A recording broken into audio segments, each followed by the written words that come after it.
Imagine you're leading a new project.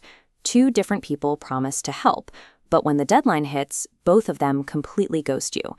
Traditional personality tests often fail here because they focus on surface behavior, the visible leaves of human action. They categorize both people as unreliable without seeing what is happening beneath the soil. The Enneagram ignores what you do and maps exactly why you do it, tracking the biological impulses driving your decisions. In that scenario, the roots differ entirely. The Type 9 fled to avoid conflict. The Type 2 overcommitted to be needed until they simply collapsed. Reacting only to surface behaviors leads to constant miscommunication. Recognizing these hidden roots provides the specific tools needed to engage with each type on their own terms. The Enneagram diagram reveals a web of internal growth lines connecting 9 distinct worldviews.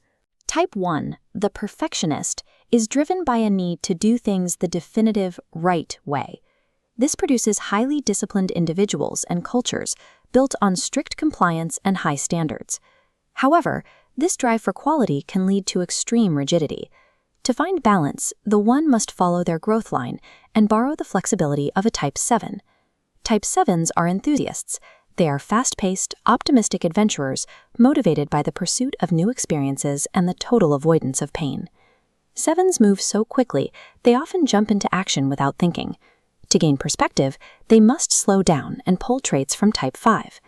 Type 5s are investigators, hyper-private intellectuals who conserve their energy and value cold data above all else. But 5s frequently get trapped in their own heads, isolating themselves from the world. To actually implement their knowledge, they have to learn outward assertion from Type 8. Type 8s are the challengers.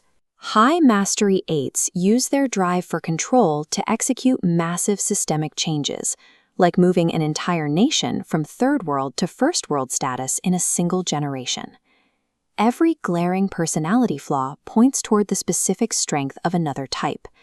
Personal growth depends on utilizing tools that don't come naturally. An 8's drive for control can easily become aggressive.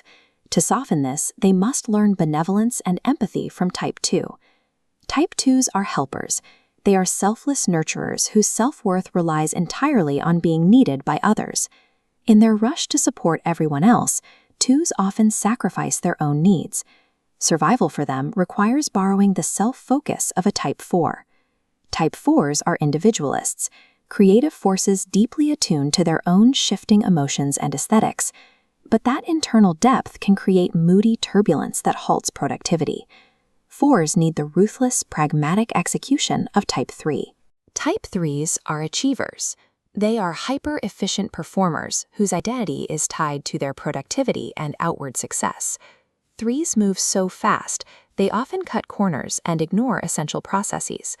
They must learn careful contingency planning from Type 6. Type 6s are loyalists. They are security-driven planners who are constantly preparing for the absolute worst-case scenario. When that constant anxiety paralyzes them, the 6 must follow their growth line to Type 9 and learn how to go with the flow. Type 9s are peacemakers. They are mediators who avoid conflict and discomfort at all costs, often sitting on the fence to maintain harmony. This chain reaction indicates that growth comes from integrating the specific foreign traits that your biology naturally resists. The completed map represents a functioning ecosystem of human motivations.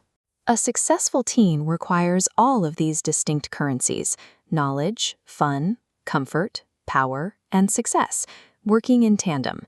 While most personality tests put people in rigid boxes, the Enneagram identifies the box you're already trapped in.